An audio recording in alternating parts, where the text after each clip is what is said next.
हमारे साथ हैं कारगिल पोर्टर्स और जो कई सालों से दर बदर की ठोकरें खा रहे हैं। आज ये पहुंचे हैं एनसी ऑफिस में, क्योंकि प्रचंड बहुमत के साथ जम्मू कश्मीर के अंदर एनसी सरकार जो है वो लोगों ने मैंडेट देके बनाई है। केवल शर्मा लीड कर रहे हैं कारगिल पोर्टर्स। सर, हम तो यही बताएंगे अपने सीएम साहब को भी इन गरीबों की डिमांड सुनी जाए, जिन्होंने उस जंग में हिस्सा लिया और पूरा आर्मी के साथ कंधे से कंधा मिला के उस जंग में चले, और ये जंग इनकी वजह से जीती गई थी, वरना ये जंग नहीं जीती जाती थी। अगर फौज ने जंग जीतनी थी तो फिर इन लोगों को भर्ती करके वहां पे क्यों ले जाया गया था, ये मैं पूछना चाहता हूँ। पूरी दिल्ली की जितनी भी लीडरशिप है, पूरी जम्मू की जितनी लीडरशिप है, इनका क्या कसूर है? ये लोग जीवित आ गए। जो हमारे साथी हमारे साथ जो शहीद हो गए, उनके परिवार वालों को आप लोगों ने एक एक बंदे को जवाब दे दी। इनका क्या कसूर था? ये लोग उस जंग से जीवित आ गए, तभी ये 25 साल से दर दर की ठोकरें खा रहे। जब आपकी रिक्रूटमेंट की गई, क्या ये आपकी बैकडोर एंट्री थी या गवर्नमेंट ऑफ इंडिया के आदेश से आपको भर्ती किया गया था? गवर्नमेंट इंडिया के आदेश से हमें भर्ती किया गया था, ऐसे भर्ती नहीं किया गया था। हमारे कर्नल साहब बोलते थे मैं इतने लोगों को अपनी मर्जी से भर्ती नहीं कर सकता था, मेरे को पीछे दिल्ली गवर्नमेंट का आदेश था, तभी उन्होंने भर्ती करके पहुंचाया था। तो उस समय जरूर थी इनको हमारी, तो हमें जूझ करके जब जंग कारगिल बार हम जीत गए तो हमको घरों में बिठा दिया। ये कौन सी लीडरशिप है? ये कौन सा इंसाफ है? ऐसे होते हैं लीडर, ऐसे काम करते हैं जैसे इनके साथ किया है कुछ। जब आपको भर्ती किया गया किसकी सरकार थी और आप यूनियन गवर्नमेंट किसकी? उस समय भी बीजेपी की सरकार थी और आज भी बीजेपी की सरकार है। जब से प्रधानमंत्री नरेंद्र मोदी जी आए हैं तब से हम धरना प्रदर्शन, कोर्टों में भी जो पैसा था सारा बर्बाद कर दिया। जब दिल्ली उधर संसद भवन में, उधर भी हम जंतर मंत्र में कितनी देर रहे, वहीं पे भी हमें निकाल दिया।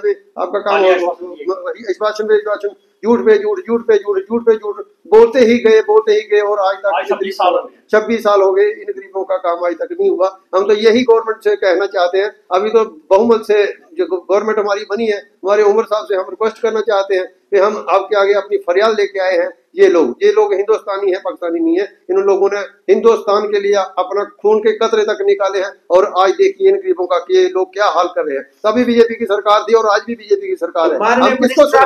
डॉक्टर जितेंद्र सिंह के पास नहीं गए आप, जो यहाँ के तीसरी बार जीत के गए हैं और इसलिए जीते होंगे, आपके काम किए होंगे? सर, हमने सबको बोला, सभी ने झूठे विश्वासन ही दिए, हो जाएगा, करता कोई भी नहीं है। झूठ पे झूठ कोई भी नहीं। जितेंद्र सिंह जी के साथ हम दिल्ली में भी 2 बार मिले हैं, उधमपुर में भी मिले हैं, लेकिन उन्होंने भी सब आश्वासन दिया और उन्होंने उल्टा ये बोल दिया कि जब फिर कारगिल बाहर होगी तो हम आपको बुला लेंगे। ये कौन सा जवाब है? क्या ऐसे जन प्रतिनिधि का ऐसा जवाब होना चाहिए कि वार होगी तो फिर बुलाएंगे, फिर आपको वेतन देंगे या कुछ जो भी है? तो देखो ना भी, ये लोग जब जीत जाते हैं तो फिर ऐसे बोलते हैं। हम तो गरीब लोग हैं, हम क्या बोलेंगे? हम तो अपनी फरियाद लेके आए हैं कि चलो शुक्र है हमारी जम्मू कश्मीर आप क्या चाहते हैं? एमसी की सरकार भी निकल गई है और आप क्या चाहते हैं? क्या आपकी मांग है जो गवर्नमेंट से आप गुहार लगाना चाहते हैं कि पूरी होनी चाहिए? अगर ये लोग हमारे साथियों को जो हमारी एज के हैं उनको लगा सकते हैं तो फिर इन लोगों को क्यों नहीं लगा सकते? हम इनसे कौन सी डीसी की पोस्टें मांग रहे हैं? हम तो यही बोल रहे हैं, आप इनको कहीं 4th क्लास में लगा दीजिए ताकि इनके घर का गुजर बसर जो है आराम से हो सके। इनको भी पता चले कि जब देश को जरूरत थी तो हमने देश के लिए अपनी जानों की कुर्बानियां दी, और आज इन गरीबों को जरूरत है इन लीडरानों की और इस हिंदुस्तान के देश की, और हिंदुस्तान भी इनके साथ खड़ा होना चाहिए। पर ऐसा कुछ भी नहीं है, यहाँ पे झूठ है। और आज हम अपने नेशनल कॉन्फ्रेंस उमर साहब के दफ्तर में आए हैं ये फरियाद लेके, उमर साहब आप ही हो हमारे सब कुछ। इन गरीबों की तरफ देखिए, दिल्ली को हिला दीजिए, इनको बता दीजिए कि कारगिल बार युद्ध में जम्मू के डोगरा कैसे लड़े थे। ये बता दीजिए कि ये जम्मू के लोग ही थे, बाहर के लोग नहीं थे, जिनके साथ आप लोगों ने इतनी बेइंसाफी की है और 25 साल से दर बदर की ठोकरें खा रहे हैं। तब भी आपकी सरकार थी और आज भी आपकी 12 साल से सरकार है और 12 सालों से ये रोडों पे है। ये काम किया है आप लोगों ने। बहुत अच्छे दिन आने वाले आ रहे हैं, ये अच्छे दिन ला रहे हो। हमारे साथ है राकेश सिंह राका, जो बड़े आउटस्पोकन पर्सन है और वाइस प्रेसिडेंट है सेंट्रल जोन जम्मू के। राकेश सिंह जी, क्या इन लोगों की आपने फरियाद सुनी और अपनी सरकार से क्या आप आश्वासन देना चाहेंगे इनको? Welcome sir. देखिए, मैं इनकी पूरी बात सुनी, मैंने बड़े तरीके से और बड़े बैठ के इनसे बात की, और ये जो इनकी डिमांड है ये जेन्युइन डिमांड है। और ये वो लोग हैं जिन्होंने अपनी जान हाथ हथेली पे रख के वहां करगिल बार में गई है, और तब इनको पता थोड़ा था कि इन्होंने जिंदा वापस आना है, तब इनको ये नहीं पता था।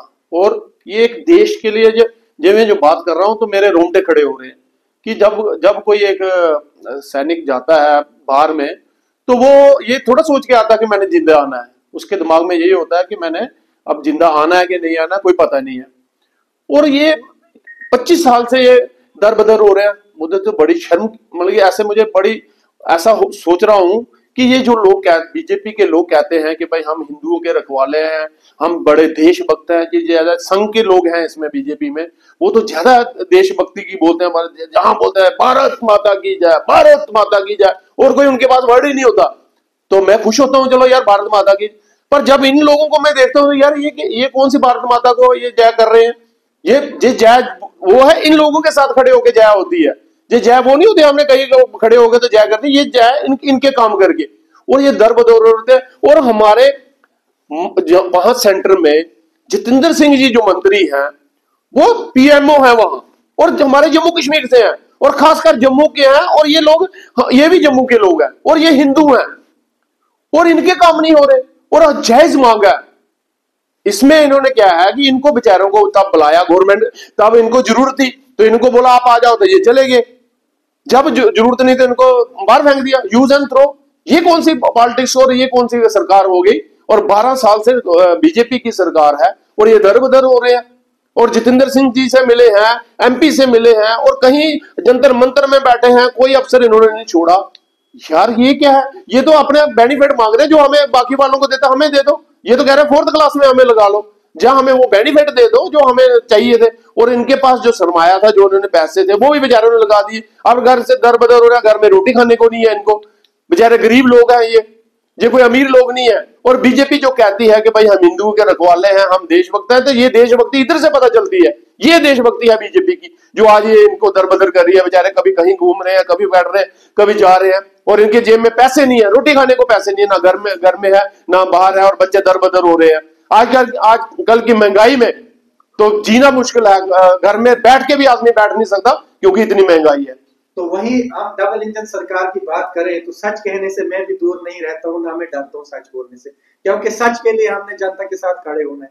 डबल इंजन सरकार के टॉप लीडरशिप हाई कमांड का दावा है कि हम भारत को विकसित बना रहे हैं और विश्व गुरु बनाने जा रहे हैं, और 5th लार्जेस्ट इकोनॉमी है हमारे भारत की, हम बनाने जा रहे हैं। तो ये कौन सी 5th बड़ी इकोनॉमी है जनाब। ये डेली वेजर्स को बेहतर नहीं है, और इन गरीब लोगों के लिए जो इनको कहा गया था कि आपको प्रायोरिटी पे लगाया जाएगा, इनको कोई बेनिफिट नहीं दिया गया, इनको वेतन नहीं, इनको पेंशन नहीं, इनको रोजगार नहीं। जम्मू कश्मीर अभी नंबर 1 पे बेरोजगारी में है।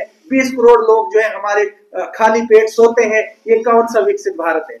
देखिए ये जो मुझे कह रहे हैं, जो बीजेपी वाले कहते हैं कि भाई हम ये विश्व गुरु बना रहे हैं। विश्व गुरु ऐसे बनता है, बातों से बनता है, मीडिया से बनता है। विश्व गुरु का बनता है इन लोगों के काम करके। गरीब को जो नवाला है वो दे के विश्व गुरु बनता है, गरीब को मकान दे के विश्व गुरु बनता है, गरीब को नौकरी दे के विश्व गुरु बनता है। ऐसे विश्व गुरु थोड़ा बनता है जो जैसे ये बीजेपी वाले बोलते हैं विश्व गुरु ऐसे बनेगा। गरीब बेचारे ये जो आर्मी में इन्होंने अपनी जान की परवाह न करके वहां लड़ाई लड़ी, और आज ये दर बदर हो रहे हैं। ना इनको घर में खाने के लिए है, ना बच्चों के पढ़ाई के लिए कुछ है। और ये मंत्री जो डबल इंजन सरकार है, कहती है डबल इंजन, कौन सी डबल इंजन सरकार है ये बीजेपी वालों की। मैं इनसे पूछना चाहता हूँ कि आपकी कौन सी डबल इंजन सरकार है जो है इनको दर बदर कर रही हो। मांग क्या रहे हैं, ये मांग रहे हैं भी हमें अपना हक दे दो, इसमें गलत क्या है बताइए। और ये सारे हिंदू हैं सर, ये जॉब भी नहीं मांग रहे, ये बोलते हैं कि हमें पेंशन ही दी जाए, या 1 टाइम सेटलमेंट दी जाए, या रिमेनिंग जॉब। ये पेंशन पे भी हम आता है सर। बिल्कुल बिल्कुल, और इनकी कोई सुनाई नहीं है, जब ना कोई सुन रहे हैं। जब अभिनंदन का जहाज गिरता है पाकिस्तान में, तब इनको कैसे याद आ जाती है हमारी इन कमांडिंग अफसरों को। जब इनको जरूरत, तब अभी जब इन्होंने कराई थी ना, जब पाकिस्तान में जब जहाज गिरा था तो तब इनको कॉल आई थी कि आप तैयार हो जाओ, क्योंकि लड़ाई का माहौल बना हुआ था। तो तब तो इनकी याद आ गई, अब क्यों नहीं याद आ रही। मैं बीजेपी के जम्मू के जो लीडर हैं अपने आप को बैठे हुए हैं यहाँ, इनसे पूछना चाहता हूँ भाई इनकी सुध बुध क्यों नहीं लेते आप, क्यों इनकी। अच्छा, इन्होंने अपने वकील रखे होते हैं, कहते हैं भाई हमारे वकील के पास चले जाओ, और वो पैसे लेते हैं, खाते पीते हैं, तो बाद में इनका काम भी नहीं करते। तो जम्मू के लीडरशिप की अगर बात करें तो वो तो स्टेटहुड की भी बात नहीं करते हैं, जो इनका बर्थ राइट है जम्मू कश्मीर की जनता का। वो चाहते हैं क्रशर्स, वो चाहते हैं ठेके, वो चाहते हैं पैसे कहां से आए। वो धार्मिक स्थल पे भी कोई गंडोला, कोई स्मार्ट मीटर्स वाले लगा के पैसे कमा रहे हैं। उनको तो जम्मू कश्मीर की जनता की फिक्र ही नहीं है। ये जो गंडोले जहाँ आप कर रहे हो ना, ये जम्मू का कोई किसी को बेनिफिट नहीं है। स्मार्ट सिटी के प्रोजेक्ट इनके, जो मेगा कंपनी इलेक्ट्रॉन बॉन्ड लेके यहाँ काम कर रही है, गरीबों को हटा रहे हैं, उनको मौजे तक नहीं है। ये तो बिजनेस सेटअप कर रहे हैं। यहाँ जम्मू कश्मीर के अंदर बिजनेस एस्टेब्लिशमेंट हो रहा है, आउटसोर्स हो रहे हैं हमारे रिसोर्स, यही ये कर रहे हैं लोग। आपने देखा जो स्मार्ट सिटी क्या है, स्मार्ट सिटी तो पूरा गफला है। ये हमारे बाहर पार्टी के बाहर इन्होंने 10 बार इन्होंने तोड़ दिया है, वो जो फुटपाथ है, नाला इन्होंने 10 बार तोड़ दिया, वही बना रहे हैं, वही लगा रहे हैं। स्मार्ट सिटी ऐसी होती है? स्मार्ट सिटी ये नहीं होती कि आपने लाइटें लगा ली और तो गांधीनगर फुटपाथ बना दिया तो रघुनाथ बाजार फुटपाथ बना दिया। ये स्मार्ट सिटी नहीं होती। स्मार्ट सिटी ये होती है, फॉरेन में स्मार्ट सिटी आप देखिए वो क्या करते हैं, एक एरिया लेते हैं, वहां स्मार्ट सिटी बनाते हैं और वहां हर फैसिलिटी वहां देते हैं, लाइटों की, रोड की, पानी की, बिजली की, हर चीज की फैसिलिटी होती है, गैस की फैसिलिटी हर घर में। ऐसी स्मार्ट सिटी थोड़ा होती है कि इधर लाइट लगाई उधर लाइट लगाई और पुल के ऊपर आपने 4 लाइटें लगा ली, वो गोल सी तो 4 कलर की 7 कलर की लगा दी तो वही स्मार्ट सिटी होती है। ऐसी स्मार्ट सिटी होती है। हमारे जम्मू कश्मीर के पावर प्रोजेक्ट्स जो है यूपी और राजस्थान को दिए जा रहे हैं, बेचे जा रहे हैं, और वहां के लोगों में इतना जो है गुस्सा है, वहां पे रहने के लिए उनको रेजिडेंशियल जो हाउसेज है उनके क्रैक हो गए हैं धमाके से। क्विंटल से ज्यादा धमाके किश्तवाड़ में हो रहे हैं। एनवायरनमेंट की तबाही है और वहां जो फैसिलिटीज होनी चाहिए, लोकल्स को एम्प्लॉयमेंट मिलनी चाहिए, वो भी नहीं है। क्या चल रहा है ये आखिरकार? बिल्कुल, आपने देखा कल फारूक साहब ने कठुए में ये बयान दिया है उन्होंने, और यही देखो, लाइट हमारी, पानी हमारे, पहाड़ हमारे, सब कुछ हमारा, और बिजली जाएगी राजस्थान। हमारे लोग इधर दर बदर हो रहे हैं लाइट के लिए, परेशान हो रहे हैं, लाइट आ रही है जा रही है आ रही है जा रही है, और ये राजस्थान को दे रहे हैं बिजली। यार शर्म की बात है। और ये जो जम्मू के बोलते हैं हम जम्मू के रखवाले हैं, ये जयचंद है जम्मू के, जो जम्मू को खजल कर रहे हैं और जम्मू को तबाह करके रखा हुआ है इन्होंने, और सारी बाहर की कंपनियां इन्होंने लाई हुई है इधर। ये जो गुंडोला इन्होंने करोड़ों रुपया खाया इसमें, और ये फेल हो गया गुंडोला, आज चल नहीं रहा गुंडोला, ऐसे ही खड़ा है वहां। आप देखो एक आदमी नहीं वहां जाता है। तो ये जितने इनके प्रोजेक्ट है सारे फेल हैं। जहाँ ये स्मार्ट सिटी ले लो, गुंडोला हो गया, जो ये भी करे, और सारे बाहर के लोग हैं। हमारा जम्मू का एक भी काम नहीं कर रहा है यहाँ, सारे बाहरों के लोगों को ठेके दिए बड़े बड़े ठेके, और इन्होंने ये किया हुआ कि हमारे लोग वहां काम भी नहीं ले सकते, और उनको उनके आगे हाथ बुलाना पड़ता है जो बाहर के टेंडर ले रहे हैं। तो ये यार ये कौन सी डेवलपमेंट है जम्मू की, जहां हमारे लोगों को खाने के लिए, और ये लोग बेचारे आप देखो ये मांग क्या रहे हैं, अपना हक मांग रहे हैं, इसमें कौन सी गलत बात है। और बेचारों के ये सारा पैसा इन्होंने लगा दिया इन कोर्टों में, और इनके आगे पीछे घूम के दिल्ली में, कभी कहीं दिल्ली बुलाते हैं, कभी इधर बुलाते हैं, कभी कहीं बुलाते हैं। और मैं जितेंद्र सिंह को बोलना चाहता हूं, हमारे आपके लिए शर्म की बात है, ये हमारे हिंदू लोग हैं और ये जम्मू के लोग हैं, आपकी कॉन्स्टिट्यूएंसी के लोग हैं, और ये दर बदर हो रहे हैं। अगर आपको थोड़ी भी शर्म है तो आप इनको बुलाइए वहां, और वहां बिठाइए, बताइए आपको क्या काम है, तो उनका काम कीजिए और इनको नौकरी दीजिए, या इनके जो डिमांड कर रहे हैं वो दीजिए। तो ये आपने मजे ले रहे हैं, वहां गाड़ियां घूम रहे हैं, जैम्बर वाली गाड़ी, और 10 गाड़ी आगे, 10 20 से 30 उधर तो 30 उधर, और मजे ले रहे हैं। और ये हमारे जो लोकल लोग हैं, जहाँ के बेचारे गरीब है, ये दर बदर हो रहे हैं, और देशभक्त लोग हैं। ये इन्होंने कोई गलत काम नहीं किया, इन्होंने ड्रग्स नहीं बेची, ना इन्होंने कोई मिलिटेंसी की है, इन्होंने लोगों ने देश के लिए, अपने लिए, देश के लिए कुर्बानियां दी है। तो ये इनको खजल कर रहे हैं। मैं ये सेंट्रल गवर्नमेंट से कहना चाहता हूं, और ये हमारे जो मंत्री हैं, ये जो जितेंद्र सिंह जी, और जो हमारे एमपी हैं जम्मू के, मैं इनको कहना चाहता हूं कि इनके सुनिए और इनके हल कीजिए, क्योंकि ये सेंटर का मसला है। अगर स्टेट का मसला होता तो हम 1 मिनट में हम इनका हल करते, क्योंकि ये सेंटर का, आर्मी का मसला है, और आर्मी इनके पास है। और इनके काम करिए और इनके सुनिए, और जल्द से जल्द इनके बेचारों को हक दीजिए।